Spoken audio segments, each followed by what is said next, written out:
Hello, everybody, and welcome to episode 27 of the PowettPlay Podcast. I'm Jordan Shannon, and as always, I'm joined by my co-host, Kieran Powell. How are you, Kai? Good, Jordan. How are you? Yeah, very well, thank you very much. Off the back of a three-day bank holiday weekend, which was quite nice, and the sun's picking up here, so summer's around the corner, it feels. But I've been in the same country for a week, and how many of you done this last 6, 7 days? I've done four and back in 7 days, so I'm extremely tired. I don't know what time it is biologically, but I'm pushing. Oh my God. So where have you been? We've been to Greece, we've been to Dubai, out to Sri Lanka. I was literally supposed to spend 12 hours in Sri Lanka, and so Emma was like, "Oh, let's see how that works out for you," because like my mother-in-law wasn't gonna have that. Right. So I ended up spending 2 nights out there and then to Abu Dhabi and then back. Well, to be fair, I'm saying it as in you're sorry, you're saying it obviously it's chaos and stuff, but extremely jealous. But I want to start the podcast in terms, obviously, we've been the last 2 or 3 weeks, we've been going over the selections in terms of the World Cup and things. And there's a couple of things I want to go over tonight, is some of the selection, some of the selection dilemmas as such, but also a little bit more in terms about the tournament. But your first thoughts on the West Indies squad that was named? Uh, for the most part, pretty much expected it. I didn't, well, Shamar Joseph was a complete left field thing. I wasn't expecting that. More so than Jason Holder. I wasn't expecting Jason Holder either. Like, Mm. obviously, as I mean, we selected our team. I didn't have Yeah. Jason Holder anywhere near my 15. Um, and I don't think that it necessarily makes sense because, like, I've heard, I guess, not reports coming from the West Indies camp per se, but like just throughout the region, people are saying, his role is, I guess, his bowling. Right. But Right. I mean, you've got Alzari Joseph who's gonna play. Yeah. They seem to be invested in Shamar Joseph as well. And then obviously you've got the likes of Andrew Russell and Romario Shepherd, who sort of dual threats that will play because of their power hitting and finishing towards the end of an innings as well. So I Right. don't think it's a situation where at any given point the West Indies are going to play four fast bowlers, Mm. much less five. Um, so I didn't think that the squad was necessarily balanced in my opinion. I thought that they could have gone in with obviously Alzari, Russell, Shepherd, and I would have had probably someone like an O'Shane Thomas who they've had in the build up throughout Yeah. the tournament, the Yes. series before.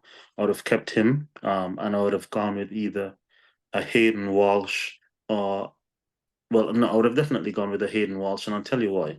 My other option that I was thinking about was sort of Kevin Sinclair. Right. Um, Okay.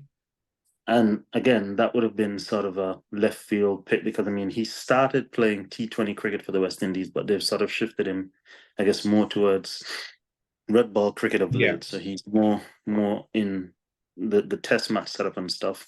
But I think like another all rounder off spinner because you got the two left arm spinners. So I guess for the fact that you probably wouldn't want two off spinners as well, I'd have Yeah. gone with Hayden Walsh. And his form in the recently concluded Super 50, where he was joint leading wicket taker with Sunil Narine, Yeah. I think sort of merits selection when you think of things that merit selection. But clearly, the way we look at things and the way we think teams should be selected are completely different to what the selection panel sort of thinks as well. Because I mean, you look at the way they selected the batting slots as well, and you basically have Kyle and Mayers completely discarded from the 15-man squad. But you've got, I think, Brandon King and Johnson Charles. So you're hoping that they're in good form and they sort of fire throughout the tournament because I Yeah. don't think there's many other alternatives unless you sort of put Shea Shay at the to top. open. But I mean, if he doesn't want to open in 50 over cricket where he has more time, I don't think he's necessarily suited to even doing that in T20 cricket where you want to maximize the power play. So, Yeah. I mean, a lot of strange options or strange routes taken by the selection panel, in my opinion, but nothing I'm not used to. No, and you didn't, to be totally honest, you did, you did call that, in conversations with me, like it won't be a plain sailing selection. There'll be some spanners thrown in there. What did you make? There was two things that I picked up on. I wanted to get your opinion on the Sharon Hetmeyer pick in terms of that. It's his first, he didn't feature in the Australia tour at all. What did you think of that? Personally speaking, and this doesn't even have anything to do with my relationship with him because like me and him have a really close relationship, but I think Shimron Hetmeyer's cricket sort of it never went off the boil, but they sort of made him a scapegoat under the past like coaching setup, Right. and that was to push an agenda and to try and push through players that they wanted. So they had to clear the way for the player Right. that they wanted to come in to Right. play, Okay. in my Right. opinion. But I think that Shimron Hetmyer should not only be in this team, I think he should be in every format of cricket for the West Indies.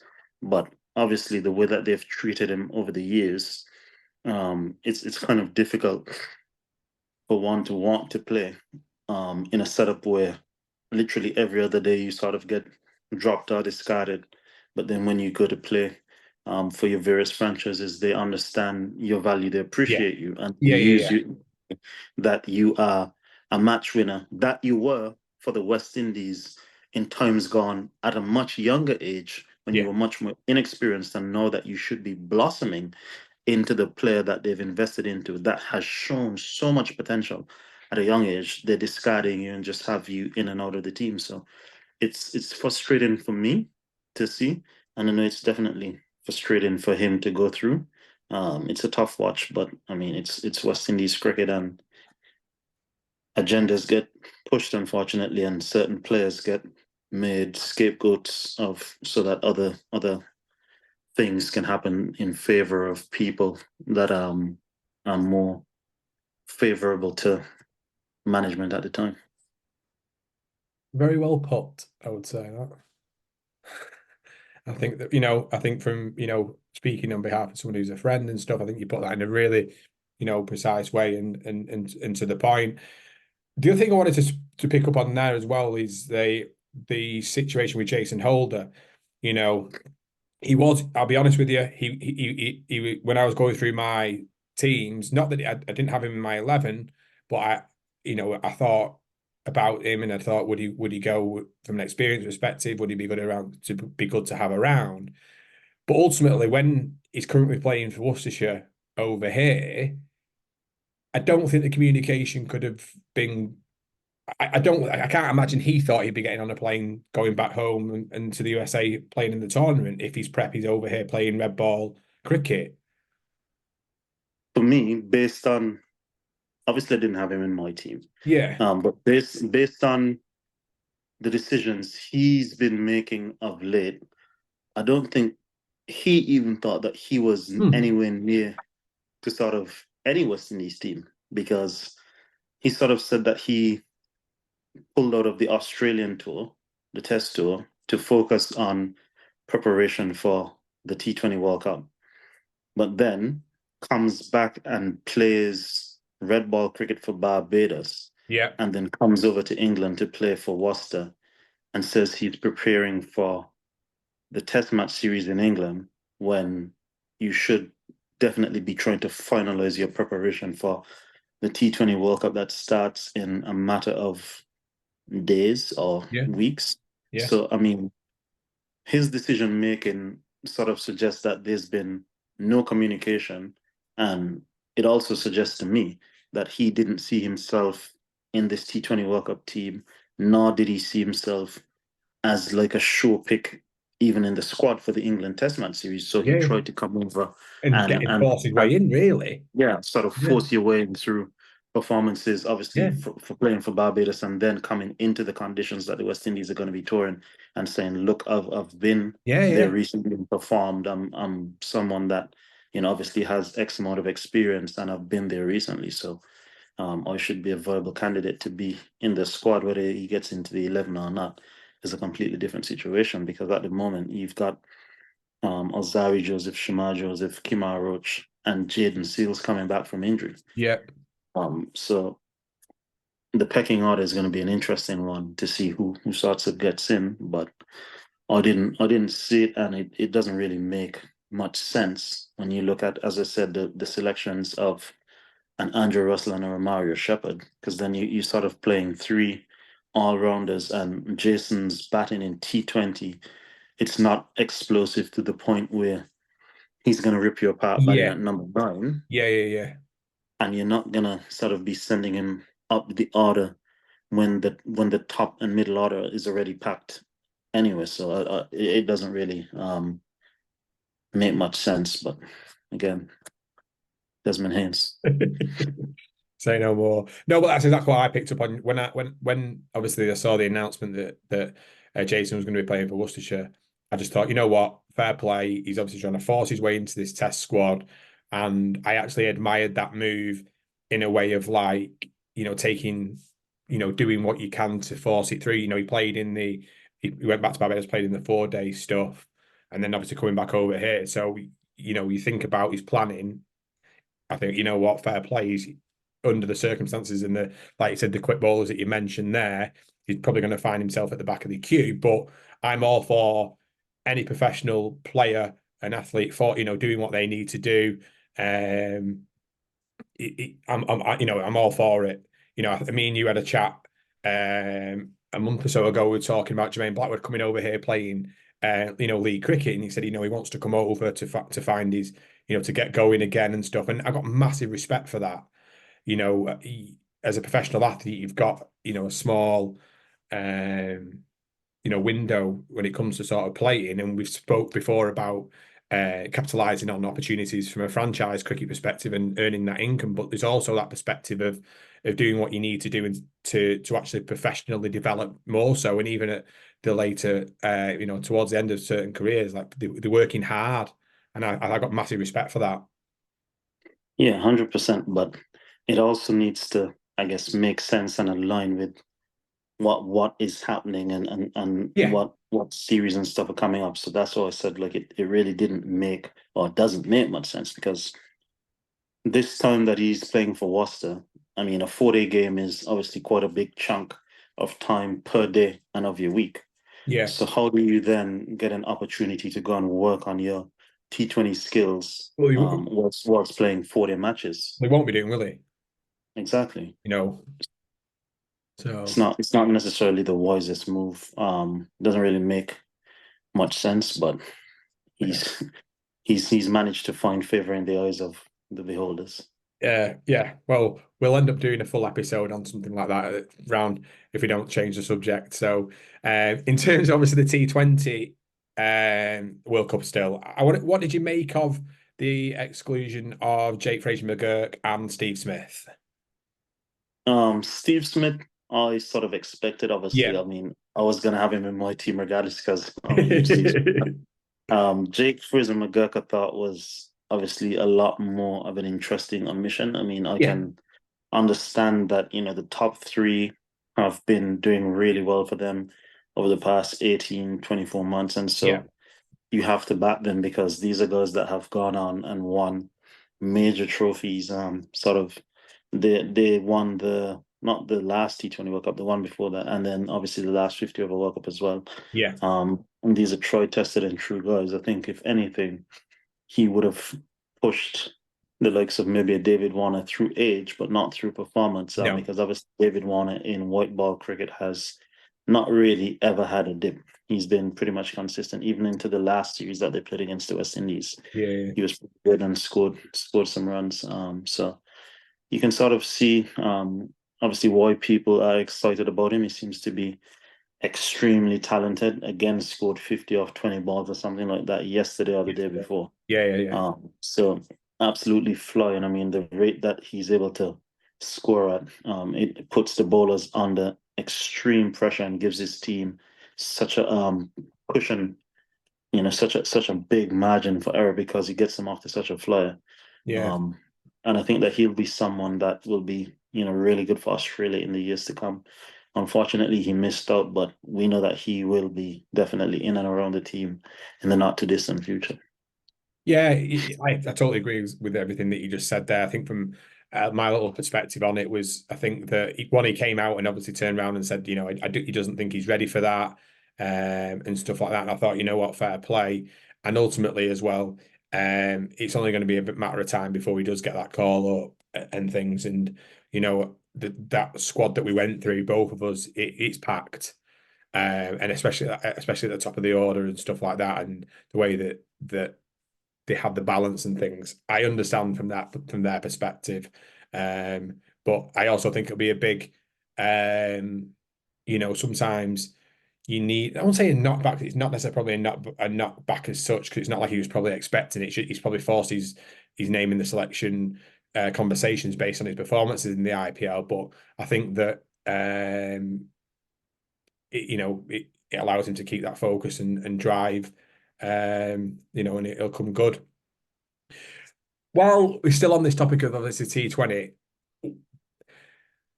this is again it's something that I'm picking up on a little bit. I'm just not seeing the publicity from a PR perspective out there at the minute, and to think that it's the best. I think it's like a month away now, give or take, maybe even a touch less. There just doesn't seem to be much talk about it at all. There's no real previews or press talking about squad. Like there's obviously the little bit of releases in terms of when they're making the squads, but even over here in terms of Sky Sports, there's just nothing that's talking about England defending the crown. It's all about negativity towards, are we playing too much cricket, and all to do with balance and stuff. It just doesn't seem like it's happening. It's really bizarre.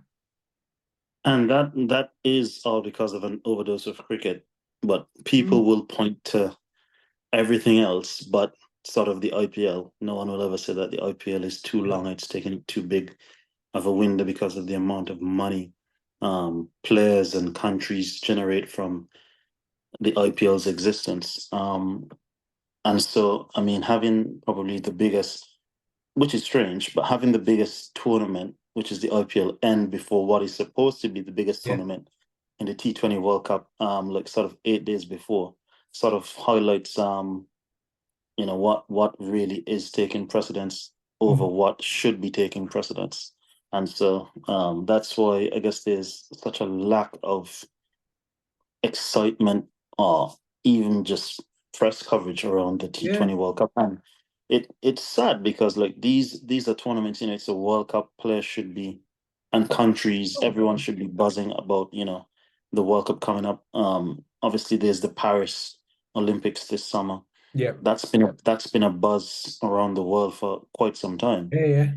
But because now the ICC have sort of put in a major world event every year until 2031, there's sort of no excitement because it's just a matter of, oh, well, if I don't win this one, there's one next year and the year after and the year after. So you don't have that 4-year wait. You have literally 10, 12 cracks at it. Whereas over the course of a player's career in the past, you may have had 2, maybe 3 cracks, depending on the longevity of your career. So those are things we have to look at as well. Yeah, I think like you just hit the nail on the head there in terms of the overdose is causing the lack of enthusiasm towards this. But at the end of the day, it's still a World Cup. Yeah. And, at the end of, I don't want to sound negative towards franchise cricket. But in my opinion, again, you might say I'm completely wrong with this. Would you rather win a World Cup for your country, or would you come away winning, take out the financial benefits out of it? Would you rather be remembered for winning World Cups and trophies for your country, or winning franchise tournaments? And I think that I'd like to say maybe people would like to prefer to win the tournaments for the country. But you see, I think the issue is you actually can't take away the financial benefits from it, because that's sort of the reason why there's even a talking point as to players being at the IPL as opposed to preparing for a World Cup with their countries, because ultimately it is unfortunately a situation now where players are looking at the longevity of their career, maximizing their earning potentials, and most players now seem to be willing to be a lot happier being financially stable as opposed to winning World Cups, because you see players retiring early or not even wanting to play for their country and choosing to go the franchise route. So I mean that Yeah. clearly speaks volumes in terms of, I guess, what's a priority for lots of players. Yeah, yeah. You again, you spot on with that, and maybe that's my perspective looking at it rather than from a professional player's perspective is obviously the angle that you come on, and I totally respect that. I just wish that there would be a bit more out there because we spoke on this podcast before about the grounds that they talk, in especially in the one in New York and stuff like. There's nothing like nobody really knows where we're at with that. I know I read an article maybe last week or the week before about them putting this drop in pitch and stuff, but I'm no clearer if that's been successful or how's the actual infrastructure around the ground going. We know we spoke about from a logistical perspective, how are they going to get the fans in and out? And, with it being India versus Pakistan there as well, it's not going to be a case of it being, going under the radar. This is arguably one of the biggest games of the tournament. So I'm really not sure, what the current state of the situation is over there. Yeah, I mean, out of like, obviously personally, for a lot more preparation matches to be played sort of on Yeah, these facilities, so teams could have sort of a benchmark and understand what would be a good total, what would be sort of a yeah, par score, below par, and have somewhat of an understanding of conditions. You can't necessarily have a World Cup, so this is a major world event where teams are going into a facility and not knowing anything about the no, facility, what it looks like, because it's all a temporary facility. The pitch is being prepared in Florida, from what I understand, and driven up to New York. That's what the ICC had sort of said in one of their releases and stuff. I think it's a yeah, guy from Australia that they've brought yeah, over to yeah, do the drop-in pitches. So these, as you said, like these are major things, because when you look at the magnitude of an India-Pakistan match yeah, being held in New York, I mean, Americans are gonna really get an understanding of, okay, you guys think that, maybe a 20,000 seater yeah, arena is bigger, let's say 100,000 seater for an NFL game or college football game, or maybe whatever viewership the Super Bowl has. You're gonna understand the power of an India-Pakistan cricket yeah, match and the eyes it gets around the world, regardless of if there's promotion or not. This is something that will be viewed by at least 1 billion people around the yeah. world, in terms of across all streaming platforms and wherever it's available. So to have, I guess, this level of lack of awareness around Yeah. conditions and stuff, to me, is personally unacceptable. And it's going to boil down to teams going into games in New York for the most part and choosing to bowl first because they don't know what conditions are Oh, like, yeah. and backing themselves to chase whatever the opposition makes, having had a look at conditions and trying to be able to plan a way to come up and muster whatever score they make. No, again, I totally see. I agree with you that I'm a little bit disappointed with it from the ICC, really, in the fact that this is arguably one of the most popular cities in the world, New York, and the sport that we love has got an opportunity to really highlight the popularity of it, the entertainment aspect to it.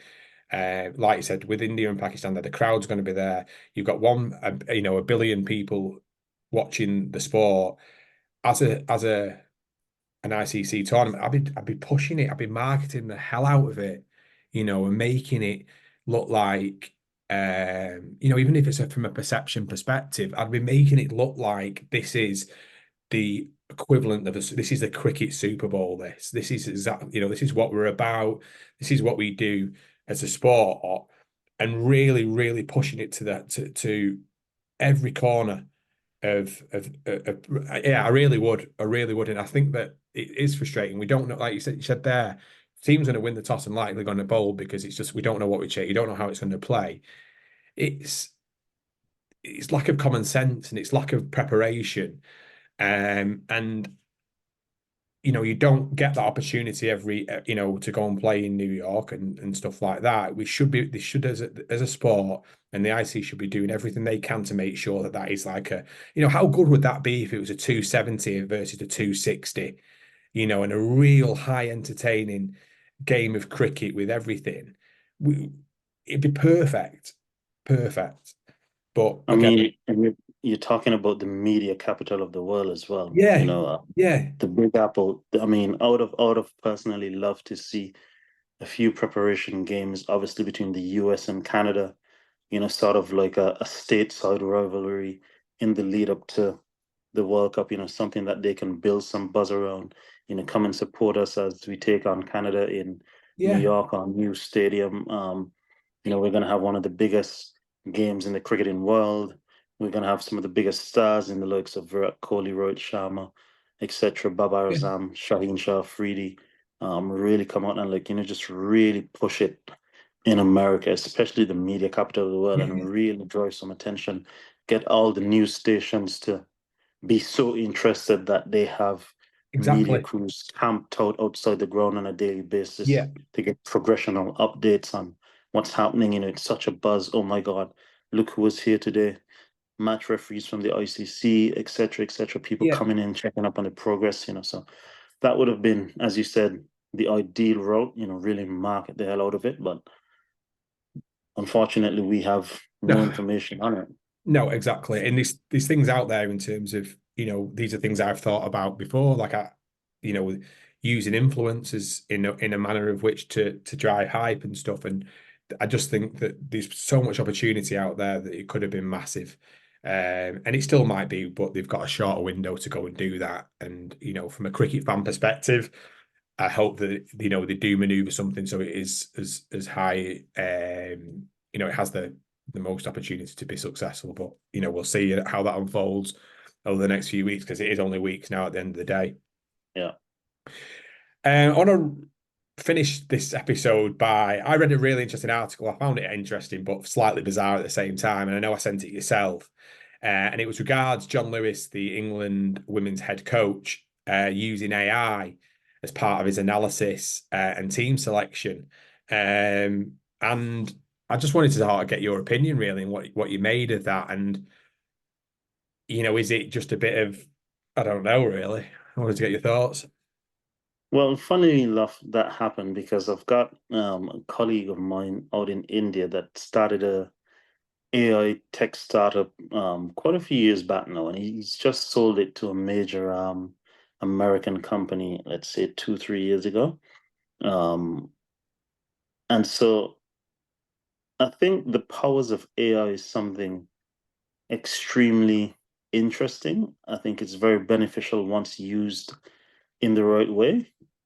Um, I don't know, I guess, the full extent or how he uses it Yeah, in terms of his selection process. But I think cricket is more so because I mean someone can have amazing stats, for example, but you can look at the game or you can look at a player and tell, so cricket is a lot down to instinct and the eye test and a gut feel, as opposed to someone can cut it, as opposed to just putting in raw data into a computer or a machine yeah, and getting back results and saying, okay, this person has superior stats, because those stats might be in very favorable conditions or, against yeah, lesser opposition, for example. yeah. I think when I read the article, the first thing that came to my head was, okay, yeah, I understand how it can be used and the benefits of that. But they talked about it in terms of battles, how people would match up in certain scenarios and stuff like that. But I think from my perspective, you're eliminating analysis straight away. You've got people within your team who that is their role of looking at that. But again, the analyst will understand that a player might be carrying a niggle, so that's why they underperformed and the stats have dropped. Or you know, um, there's various bits of other things. It's not just a case of I struggle against left arm spin. So you look at the stats and they struggle against left arm spin. So that's the battle that we need to fix. or what we're going to go with that. They struggle with a short ball, so the plan's going to be, deep square, fine light, etc., etc. Because you take that, for me, is the role of the analysis. So you're taking that that job out of it completely. But I think it could help you, it could aid you, and give you that, maybe, a little bit of a start to look into it. But I just think in terms of, team selections and stuff, this just not.